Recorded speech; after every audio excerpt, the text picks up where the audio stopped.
గురువుగారు, కనకదార స్తోత్రం చదివితే అసలు ఏమవుతుంది? శ్రీ మహాగణాధిపతయ నమః. ఐం మహాసరస్వత్యే నమః. శ్రీ లలితాంబికాదేవియే నమః. కనకధారా స్తోత్రము చదివితే ఏమవుతుంది? కనకధారా స్తోత్రము ఏ సందర్భములో చెప్పబడింది ఆది శంకరాచార్యుల వారు అనేది గనక ఒక్కసారి మనం అవగతం చేసుకుంటే దాని యొక్క విధానం ఏమిటి అనేది అందరికీ తెలుస్తుంది. కానీ మనం గమనించాల్సింది, లోతు విషయాలు తెలియకుండా ఊరికే కనకధారా స్తోత్రము పొద్దున్నుంచి సాయంత్రం ప్రతివాడు పెట్టుకుని వింటూ ఉంటాడు. ఇక్కడ గ్రహించాల్సి, మనము పాటించాల్సింది ఏమిటి అనేటువంటిది ఆదిశంకరాచార్యుల వారు మహానుభావులు చెప్పారు. ఏం చెప్పారు? ఆయన భిక్ష కోసమని ఒక ఇంటికి వెళ్ళారు. వెళితే ఆమె బయటకు వచ్చే అవకాశము లేదు. ఆమె ఏదో లోపల ఉంది. వచ్చినప్పుడు ఆమె దగ్గర ఏమీ లేదు, ఒక ఉసిరికకాయ మాత్రమే ఉంది అనేటువంటిది మనకు చెప్తున్నారు. అటువంటి సందర్భములో ఆమె ఏదో ఉన్నదేదో ఇవ్వాలి. భిక్షకు వచ్చినప్పుడు ఒక యతీశ్వరుడు తాను వంట చేసుకొని తినకూడదు కాబట్టి ఇంకొక చోట, అంటే ఎక్కడంటే అక్కడ ఎవరి దగ్గర అంటే వాళ్ళ దగ్గర తింటే కూడా ఫలితం ఉండదు.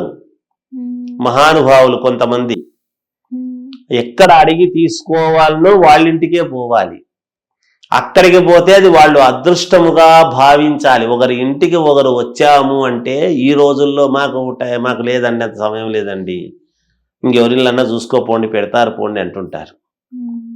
అలా అనకుండా మన ఇంటికి రావడమే మహాభాగ్యము. సాక్షాత్ భగవంతుడు ఈ రూపంలో వచ్చినాడు అనేటువంటి భావనతో పెట్టగలిగినటువంటి చోట ఏదో అది వెళతారు. అక్కడికి వెళ్ళినప్పుడు ఆమె యొక్క స్థితిగతులు చూసి అమ్మవారిని స్తుతించినాడు ఆదిశంకరాచార్యుల వారు.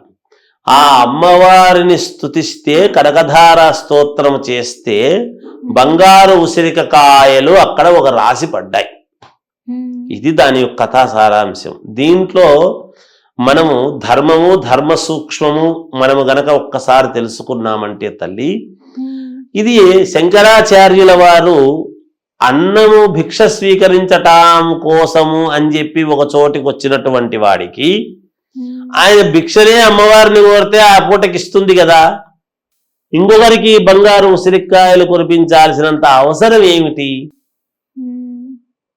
అసలు తనకే భిక్ష, అమ్మ నాకు భిక్ష కావాలి అంటే అమ్మవారు ప్రసాదిస్తుంది కదా ఆ పూటకు తినడానికి.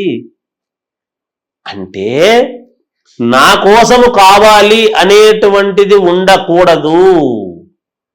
ఇంకొకరు మేలు జరగాలి ఇంకొకరికి. ఆ ఇంకొకరికి ఎవరికి మేలు చేయాలని కోరుకుంటున్నారు. ఆమె ఎంత దయామయురాలు, ఆమె ఎంత పుణ్యాత్మురాలు, ఆ కుటుంబం ఎంత గొప్పది, ఆ మనిషి ఎంత గొప్పవాడు, అవతలి వ్యక్తి ఎంత గొప్పవాడై ఉండాలి, ఆ వ్యక్తికి మేలు జరగాలి అనేటువంటి భావనతో చేసుకునేటువంటి విధానం ఇది.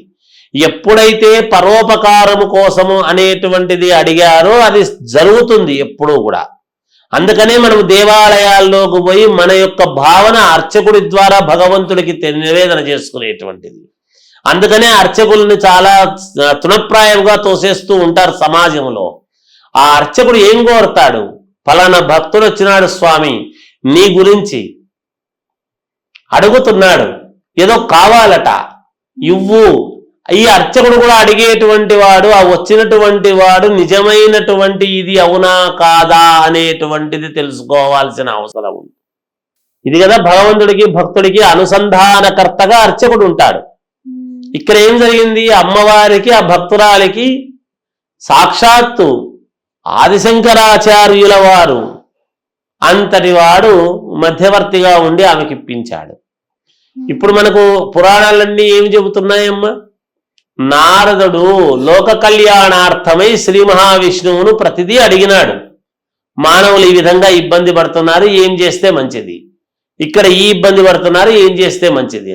నారదుడు తన కోసమని, నాకు ఈ ఇబ్బంది పడుతున్నా, నాకు ఏదన్నా చెప్పు తాత అని అడిగినాడు నారాయణుడిని. లేదే, మనకు పురాణాల్లో అవేమి చెప్పలేదే. ఇవన్నీ తెలుసు.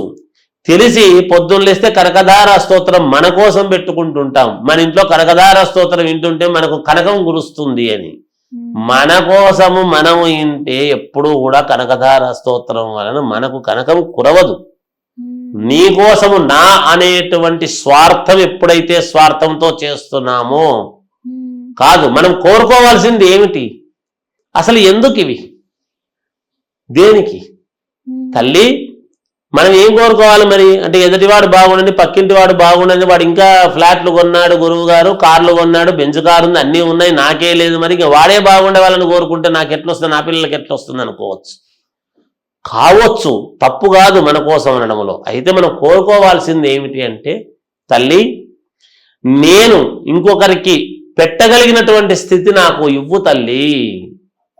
నేను నలుగురికి ఏదైనా అవసరము అని వస్తే నేను 10 రూపాయలు ఇవ్వగలిగినటువంటి స్థితిగతుల్లో నన్ను ఉంచు తల్లి. నాకే లేకపోతే నేను ఇంకొకరికి ఏమి ఇవ్వగలుగుతాను, నేను ఇవ్వలేకపోతున్నానే ఎవరైనా వస్తే, ఒక మనిషికి నేను ఒకటి చేయలేకపోతున్నానే అనేటువంటి భావన ఎప్పుడైతే నీకు ఉంటుందో అప్పుడు నీకు సిరి గురుస్తుంది. కనకధార స్తోత్రం నువ్వు చదవక్కర్లేదు. కనకధార స్తోత్రం చదివితే మనకు కనకధార కురుస్తుందా? లేదు. కనకధార స్తోత్రము చెప్పినటువంటి యొక్క మనస్సు ఎలా అయితే ఉందో అంతటి మనస్సు మనకు ఉండాలి. ఇంకొకరికి ఇవ్వాలి అనేటువంటి కృతజ్ఞతాభావం అనేది మనలో పెట్టుకుంటే, అందుకే మాధవ సేవ కంటే మానవ సేవ గొప్పది అన్నాడు. దైవ సేవ చెయ్యి, సాటి మనిషికి నువ్వు చేయలేని వాడివి ఇంకేం చేస్తావు? ఇంకొక వ్యక్తిని నీ గడప దొక్కుకొని నాకు అవసరము అని వచ్చి నిజంగా ఇబ్బందుల్లో ఉండేటువంటి వ్యక్తి వచ్చి అడిగితే చేయలేని వాడివి నువ్వేం చేస్తావు?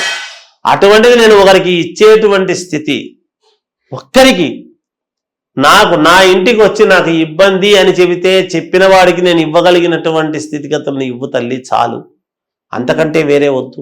ఒకరికి అన్నం పెట్టగలిగినటువంటి స్థితి ఇవ్వు తల్లి అంటే అమ్మవారు తప్పకుండా ఇస్తుంది. కానీ నన్ను సన్మార్గంలో నడిపించు తల్లి అంటే అమ్మవారు నడిపిస్తుంది. కానీ నాకు సద్బుద్ధిని ప్రసాదించు తల్లి అంటే ప్రసాదిస్తుంది. కానీ నాకు బంగారు ఉసిరికాయలు కురుచు తల్లి, కురిపించు తల్లి, కురిపించు తల్లి అంటే కురిపించదు. ఇది మనం అర్థం చేసుకోవాల్సింది. అంటే వినేవాళ్ళందరూ అట్లాగే చేస్తున్నారని నేను అనడం లేదు. వింటే మనస్సుకు ప్రశాంతత, వినటము వలన మనస్సుకు శాంతి కలుగుతుంది అనేటువంటి ధోరణిలో కూడా వినేటువంటి మహానుభావులు ఎంతో మంది ఉండవచ్చును. మంచిది విందాము అని అనుకోవడంలో తప్పు లేదు, అలా కూడా ఉంటాయి.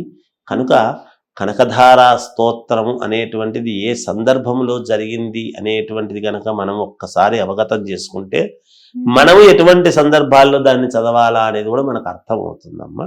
జయోస్తు. ధన్యవాదాలు. హిట్ టీవీ యాప్, ఇందులో short news, live news, entertainment shows, movies, digital magazines తో పాటు మీ జిల్లా వార్తలను కూడా ఫ్రీగా చూడొచ్చు. ఇంకెందుకు ఆలస్యం, వెంటనే హిట్ టీవీ యాప్ ని డౌన్లోడ్ చేసుకుని ఫ్రీగా ఎంటర్టైన్మెంట్ పొందండి. Hit TV app. Hit TV app. Please download hit TV app. Hit TV app ని ఫ్రీగా డౌన్లోడ్ చేసుకొని ఎంజాయ్ చేయండి. మీకు నచ్చిన ఎంటర్టైన్మెంట్ కోసం హిట్ టీవీ యాప్ ని ఫ్రీగా డౌన్లోడ్ చేసుకుని ఎంజాయ్ చేయండి. హిట్ టీవీ యాప్ ని డౌన్లోడ్ చేసుకుని ఆస్వాదించండి, ఆశీర్వదించండి. ఇంతమంది సెలబ్రిటీలు హిట్ టీవీ యాప్ ని డౌన్లోడ్ చేసుకోండి అని చెప్తున్నారంటే ఎంత మంచి యాప్ ఆలోచించండి. అమెరికా అమెరికా అమెరికా అమెరికాలో చదవాలనుకునే వాళ్ళకి విశ్వసనీయమైన పేరు మన శౌర్య కన్సల్టెన్సీ. UK లో 1 year masters. UK లో 1 year masters. 2 years work permit up to 5 years visa. Contact Saurya Consultancy. Contact 89851 89851.